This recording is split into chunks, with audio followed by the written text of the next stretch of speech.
I was an athlete, and my job growing up was sports. Yeah. I would pay for sports. I didn't ever have the time to do a job, so I wasn't really taught money. I wasn't taught how to be disciplined with money. I never had it, even growing up. I wasn't given it. We didn't have chores to have allowances. I don't think growing up, when I look back, I ever really touched money. Every one of my needs was provided for me. Yep. And then when I got to college, there was this concept of money and loans, and it just like this world hit that I had no clue about. Yeah.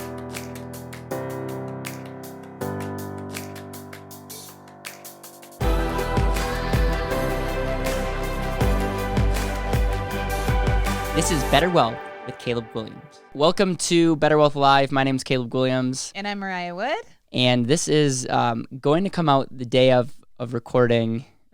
This is live. It's, 11:07, August 7th. And I got to go to the airport in about 45 minutes. Have not packed. I have a couple other things that I need to do. So welcome to the world of procrastination, where we seem to continue to get things done, which is nice. But I'm glad that we're making this happen and we're committed to the process.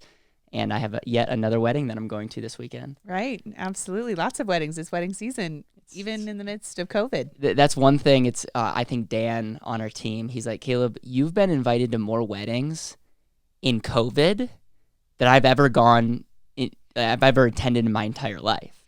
And I'm like, well, when you are the campus crew president and your family knows a ton of people, I know I was homeschooled, but we were had a lot of friends. And then when you're a lot of friends from the Christian community, they tend to get married a lot younger than the average, I would say the average age of America. Absolutely. Yes, they do. All right, so this episode, we thought like we were coming in today. We're like, okay, there's a lot of things that we could talk about. What do we want to talk about? And it's interesting because both you and I were homeschooled. Which, by the way, homeschooling in general, I'm not going to call you old. I'm like, okay, I can't do that. But homeschooling back in the day was a lot rarer, and I feel like when I was homeschooled, it was rare. Mm-hmm. But it was like super rare for you. So I would love to just talk about that. And then really, we both have a lot of similarities. Like we both like to play sports. We both had dyslexia. We were both homeschooled. And yet, if you look at what we were taught as it relates to money, it was very different. And it's interesting because the most engagement that we get on the show to date are people that want to know more about how to teach their kids about money. And so what I thought in this short episode, we could just talk about the differences of how we were raised. And hopefully it can spark something for you. And I also just want to thank you guys for making it fun to do these shows daily. It is a blast, and the kind of momentum that we're seeing on the podcast numbers are really encouraging. And just I love getting texts, emails. I want to just shout out to Jody. You know who you are. Thank you for being such an encouragement, and even sending out an email saying that you're helping us share the message like that. That means so much, and I really appreciate you continuing to help us share the message. And so I've also gotten some people. I did a very poor job when I got into the New York Weekly. Like, that's kind of a big deal, and I just didn't share it at all. And I was like, and then I'm like, man, I should probably send something out to our email list, and so we did. And I appreciate all the love that we're getting. So without further ado, any thoughts about this subject before we dive in? You know, I was actually, so it kind of sparked when I talked to you today about just an idea on what we should probably look at, and why I actually started evaluating my life against yours is a lot of the podcasts we've been releasing have been a little bit about kids. Yeah. You know, and so they are good information, and they've been great podcasts with Jeremy, just recently, the one that you had yesterday with really looking at what the whole life insurance policy can do for a child over their lifetime. But then the other one has really been even you and Dan talking about kids, taxes, and pizza party. It was fun to go through that. And then the Hielemas.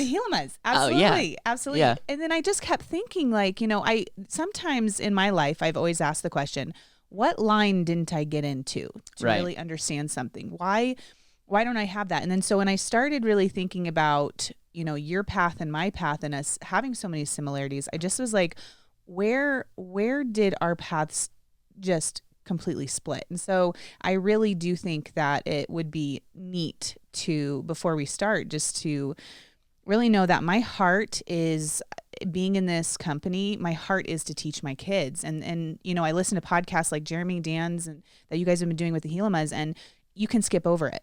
But to me, because I am a mom and because I don't want my kids to stand in the same line I did, I definitely want to change how I parent. Right. So I really wanted to be sure that maybe we tagged on to the other kid episodes and just talk about how important really this is. You know, I didn't even think about that, but if you look at using life insurance for your kids, like that episode is really important. And I'm just looking at the comments now. I'm later today gonna respond on YouTube. And so like that was super fascinating. And then pizza party and taxes, and then also the Hielema boys, like that's just a really good example. So I love this. I think let's dive in and let's make this quick because some of our lives can go super long. So let me ask you this: when it comes to your upbringing, what were some of the key things? Obviously, we'll have a whole show that's just talking about your whole backstory, which I think is fascinating. But like, what were some of the things that you look back on and you go, man, knowing what I know now, I may have done different, or it's interesting that like this explains the ways I think about money, and maybe like, I guess I'm giving you kind of an opening to give an like how you were brought up, and I'm going to share a little bit. And again, it's just a good way for us to just start thinking, taking a step back and start being intentional with what we do. Right. I think when I really look back, the culture of money was not present as a family. It wasn't something we talked about aside from we're going out to eat or Christmas is expensive, you know, pick your presents that you want wisely. A lot of that stuff wasn't really talked about. Budgets weren't talked about. It just wasn't a family culture. And I think even thinking back to Bobbi Rebell's, you know, she talked about money being a family culture. Yes. And it wasn't for us. But I do remember there's one incident that it's a tradition we have every year. On New Year's, my dad always makes steak and lobster for dinner. And he always said, I want to end the year with a bang. Because his dad, despite the fact that they had money, wanted to end this year, a hardworking year, with the most expensive dinner, just treating yourself as though you were kings and being able to just enjoy the blessings of what the year is and hopes of the future. And then we have this other tradition where we put this bread, this piece of bread, a little dollar, and a piece of wood outside. And then at New Year's, we bring it in to symbolize this blessing of coverage over our home, food on our table, and money in our pocket. Wow. But the thing is we would always spend a lot of time on how we kept our home, and what food we ate. But the rest of the year, I don't think we ever talked about money. That's crazy. Yeah. And so I lived in a culture where, I was an athlete, and my job growing up was sports. Yeah. I would pay for sports. I didn't ever have the time to do a job, so I wasn't really taught money. I wasn't taught how to be disciplined with money. I never had it, even growing up. I wasn't given it. We didn't have chores to have allowances. I don't think growing up, when I look back, I ever really touched money. Every one of my needs was provided for me. And then when I got to college, there was this concept of money and loans, and it just like this world hit that I had no clue about. Yeah. You know, and so I looked at, even just like with us, I was looking going, where did you start? Yeah. Because looking at my life, I didn't start until I was probably 19 years old. And this is interesting. If you look at what's going on in our country right now, obviously there's a big identity crisis that a lot of people are having. Not to get super political, but it's just evident. And it's interesting because what we don't talk about, faith and money. Mm-hmm. There's another thing that we don't talk about, but we won't mention that on the podcast. So anyways, it's like, man, there's a reason why we're broke, because we literally don't talk about money. Mm-hmm. And so it's interesting to me. And I will say this, I got brought up in a home that we're not, like, both my parents are not entrepreneurial. Like, and actually, if looking back, it's kind of good because I got mentored by people that encouraged me to be more entrepreneurial and fail. But my parents were not. They were very frugal. And so I think that's been very much the key. And probably as we work together, you know that I just have a strong frugality bone in me because I do not like to spend money. and it just got fostered. And like my dad made a lot of money, did a lot of good things, was running a company that helped, I mean, just doing a lot of things, traveling, writing books, an executive for a vitamin company, and yet he drives a Ford Fusion that he got used. No, it's a good car, but it's not. It's like all of his colleagues driving super nice cars, and he just stayed frugal. Now my parents all live in a really nice house and with a nice property, but before that, for the longest time, we grew up out in the country. Still a great place, out in the country, and I would just say I was modeled below, like, to live below your means. Also, it's interesting, I graduated college 3 years, $21,000, which I know that's a difference in our stories. And so even from the beginning, like, my parents encouraged us, college was the route. They didn't think beyond, like, oh, college is just a way. I think they're like, this is the way. But it was like, man, I don't want to just send you off, have you spend a ton of money, be in a ton of debt, and be a little clueless. So it's like, even like my mom would, like, we would work on ways where we could, like, get scholarships or do things at home. I lived at home when I went to school. All these things that I wasn't forced to do any of those things. It's just it was because I was brought up on wanting to be frugal. And so what's interesting is there's, and I have conversations with my parents about this all the time, is like, there's really two ways to think. A lot of people are broke because they have no self-discipline. They cannot, like, there's something I got raised up on, like, being able to delay gratification. Right. I really, like, I would be the kid, we all know the marshmallow example of, like, you put kids and you're like, give them a marshmallow, and if you don't eat that marshmallow, I'll double it. I would have been the kid that would have never eaten the second marshmallow. Like, I was just very much, like, driven in that. And so on one hand, that gave me a foundation. I would say that there would have been so many ways that we could have not gotten to where we are in business if I didn't have frugal ability. We were scrappy the first couple of years. We still are, but it's helping us get to where we are. With that said, a lot of people that are frugal aren't thinking abundantly, are not thinking about ways to 10x. And so it's like the combination of, they're just in the world of saving money, and the episode that I did with Dan about coupons is a good example. It's like they're all about saving money, but their mindset's not on producing. And so it's like it's a balance of, like, yeah, I grew up with a frugal mentality, and if I didn't get exposure to books and other people, I would have been the guy that was saving 40% of my income, but my income wouldn't be increasing. But because I had mentorship, I had, like, a combination of, like, how to think abundantly, how to think big, but then also, like, I still, like, we were talking about dinner parties, and I'm like, man, I've never spent $60 on a meal like that. I don't even know if I would do that on a date. Like, I don't even, like, that would pain me. And yet, so it's just kind of interesting on my mindset. It's not necessarily great, by the way. That's just who I am. So did your parents, like, in your household, yes, you said frugality is a big thing that you saw witnessed and just did as a family culture, but did they, like, did they do things that helped you understand savings? Did they do things where you were... So I had to pay for things at a young age. So, like, even my sister, like, so cell phone example, my siblings all pay for their cell phone. Now, I don't think that's crazy, but I think a lot of parents pay for their kids' cell phone. We pay for our car insurance, pay for gas.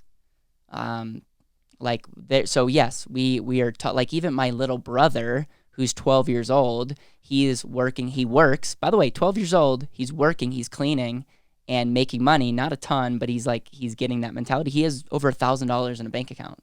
Like, that's pretty impressive. And so he's saving up for something. And again, if I was him, I wouldn't be buying, because I think he wants a one wheel.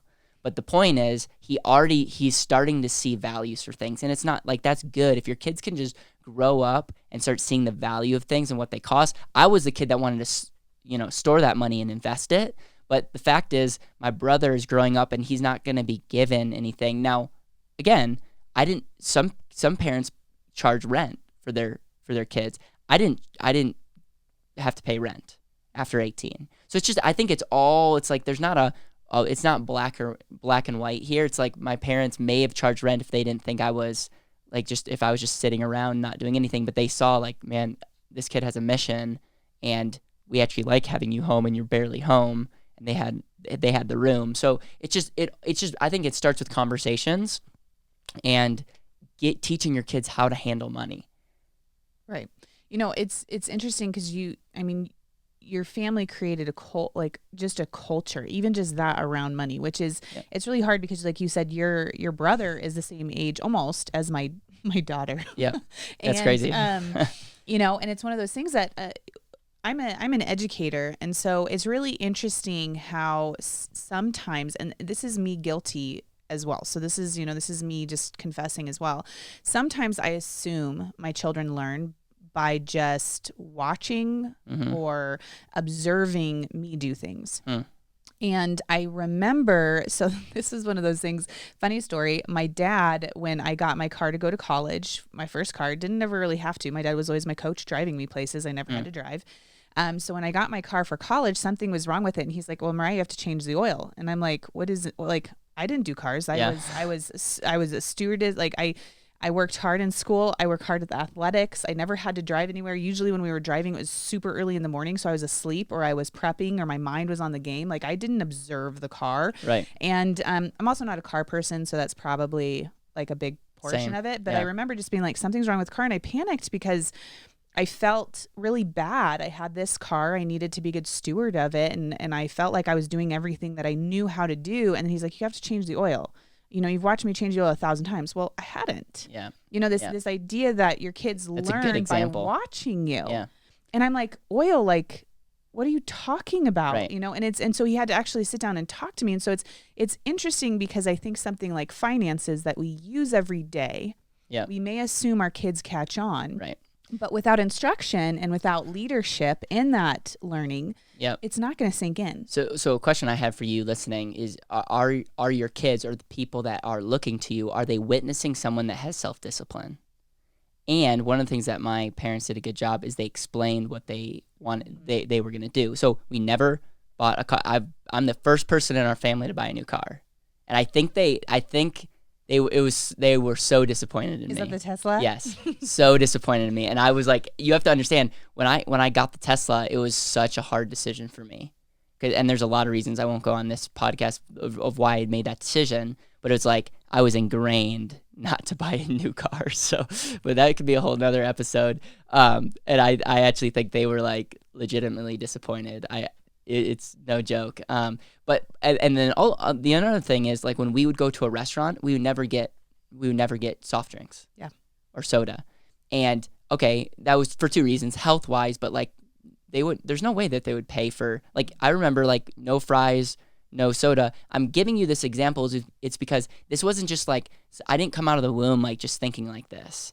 I just have always been like, I've always grown up like we were the family that had money, that wasn't going to buy something if it wasn't on sale, not because it was just like we were going to wait for that. And it was just like we were raised on this idea of like valuing money. And so it's just very interesting. I think also just discipline. And I see this, if you talk to Jeremy, and we'll bring him back in the studio sometime for a live, but like majority of people, their money problems are more personal problems. Mm-hmm. And it's just one of those things where it's like, really what's going on in your life could potentially be a mirror of the upbringing that you had, but then on the mindset that you have going forward. And so it's just interesting, and we have some really exciting things that we're working on as it relates to like how can we have conversations about money. One of my good friends, who I'll have on the show, he just reached out to me the other day, and he's like, Caleb, I really, really feel led to doing something in the space of helping kids with money, helping kids with positive thinking, helping kids with just being better human beings. And he reached out to me because he's like, I think you would be a really good person to work with. And so it's just, there's some cool things in the mix.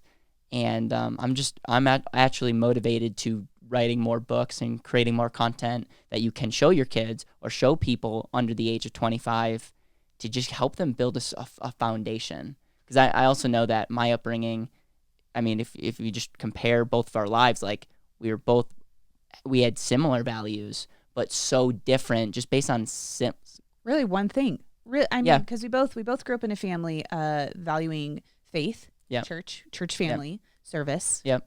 We both grew up in a family of sports, or at least just loving sports and just working hard.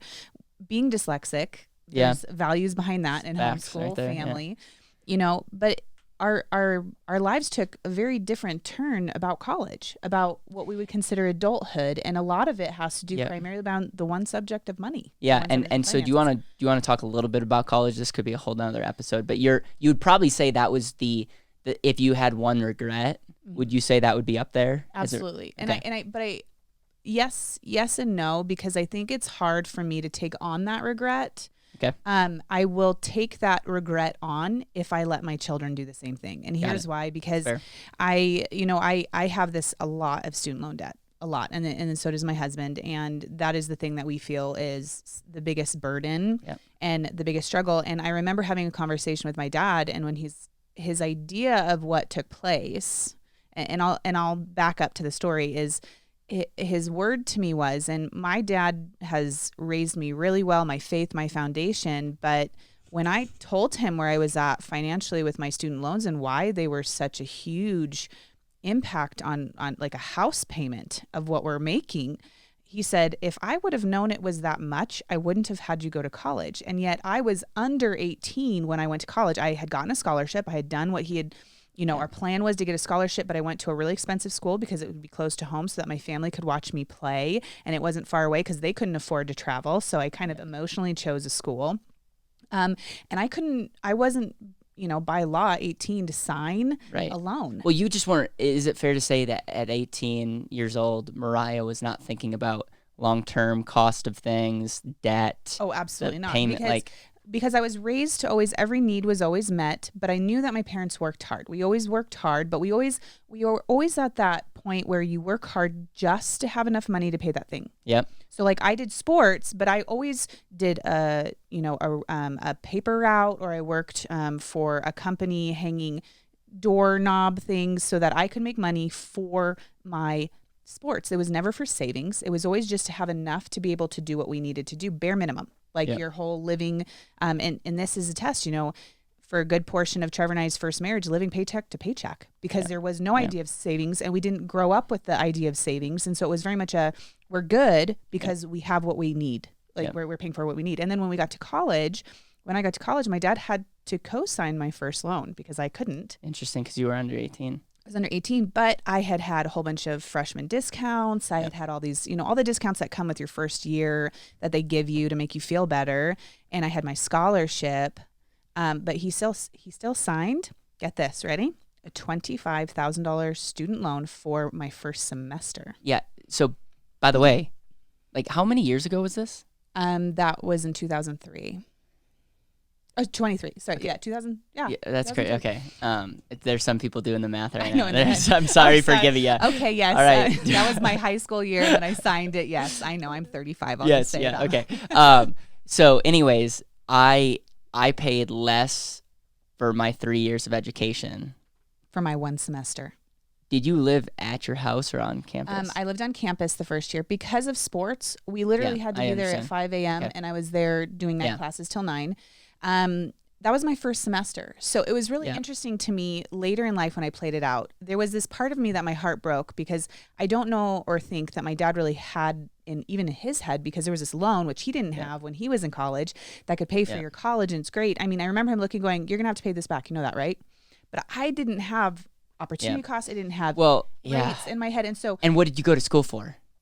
Oh, well, okay, this is a whole nother podcast, I promise you. My senior capstone, they didn't tell us that, well, you shouldn't take out student loans that are more than the year salary of what you're going to be earning. Right, because you were going for teacher. I was a teacher. Which, by the way, love teachers. Do too. Oh, no, this has nothing to do about teaching, but they're not making any Forbes list for highest paid profession. Oh, no, I think, here in Colorado, I think the starting for a public school pre-COVID was maybe 40 or 50,000, and your first year of school surpasses that year. Right. And so it's just one of those things that's for any of you guys listening or watching, if anyone wants to help me take on the education system, and we're going to have Praxis, the founders of Praxis on, I'm really excited because they're a college alternative. Yeah. And I just, again, not anti-school. Both Mariah and I went to school, and we can look back and we could say, oh, would we have done this different? Would we have done that different? We are where we are. Like, we're going to make the best. We're going to make lemonade out of this whole deal. And I see a bunch of people that come in, they don't fully know what they want. They're signing their future earnings to a number that I don't think they fully understand, and they don't even know what they want. See, and I think that was the biggest thing. I think it was the novelty of the ability, especially with my dad's generation, to have student loans, which didn't really exist back then. It was like either a scholarship or you paid out of pocket, and for his kids to be able to go even though he couldn't afford it through a loan was great, and so I don't think I regret anything. I would definitely say, because I can't, I don't feel like I had the ability to regret something that my parents or I were not educated in. So yes, that is the burden that I carry now. But like you said with your mom, I love that phrase that she said, now I have a moral obligation with my kids. And so if I can make this a family culture, hopefully when I say something about college with my kids, my daughter goes, Mom, let's look at this financially for my life, because it's my life. Right. I should be doing that as her parent, but I definitely want her to have a culture where at 17, she looks at it and says, Mom, I really think I need to invest in a car. I need to think I need to, my education, because I want to go into this field. How can we do it at the best cost? What can I do? Because you do talk like with the Hielema boys, what might you need to actually spend to increase your income and things you may need, and be able to have that conversation the way that you had with the Hielema boys. That's great. Right. That's a good idea, but it's really hard not to have to be 17, 18 and making those huge life decisions without actually playing that out for the rest of your life. That's pretty detrimental to your future. Yep. Couple things I want to say before we wrap up. We've been putting on a lot of podcasts, and one of my fears is that we're burying some really powerful conversations. So stay tuned. If you go to BetterWealth.com, we have a BetterWealth University, and one of that is going to be on the podcast. And one of the things that we're going to start driving people to is, hey, if you're just being introduced to the BetterWealth podcast and this is your first episode, you'll see what a rant looks like. And it's definitely, there's a lot of different episodes. Some people are super interested in the and asset strategy. I have a lot of great content with a lot of wonderful people that I want to be able to point you to, and there's just some classics. And so that is something that we're working on, just so we can say, hey, welcome to the show. And we're making this daily so that, because we're seeing our numbers grow. I also know that the person being introduced may not know some of our best hits. So that's one of the things. And then also, if you have questions about kids, money, if you've had things that have worked, we are going to produce something this year, whether it's a course, whether it's a book, and we want to be as relevant as possible. And so I don't know exactly how that's going to look like, but if you have any thoughts, if you email me at caleb@betterwealth.com, you could email Mariah at betterwealth.com or info@betterwealth.com. We'll get your email, I promise.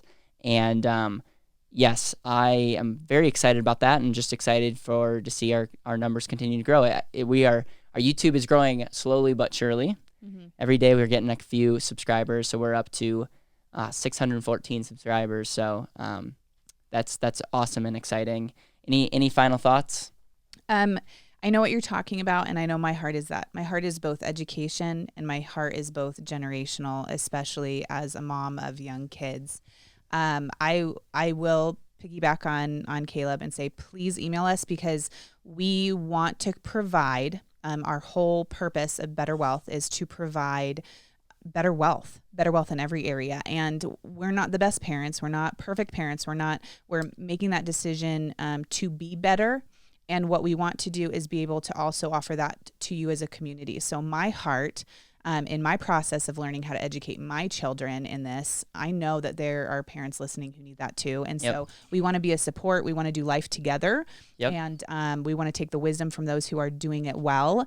And we want to grow and be better in this area. So please email us. We would love to have your questions that you had as a kid, or things that you see as an adult that you wish your kids knew, or you don't know how to teach your kids, that are the best place to start. A lot of the question, more anything in parenting, which you'll learn, is, where do I start? Just where do I start? So we want to help along with that journey, because I know I need it, and that's where I'm going. So I want to be able to do that journey with you. Have an intentional weekend. Thank you so much for listening to the BetterWealth podcast. It would mean the world to me if you could hit subscribe, leave a review, and share this with the people that you know and love.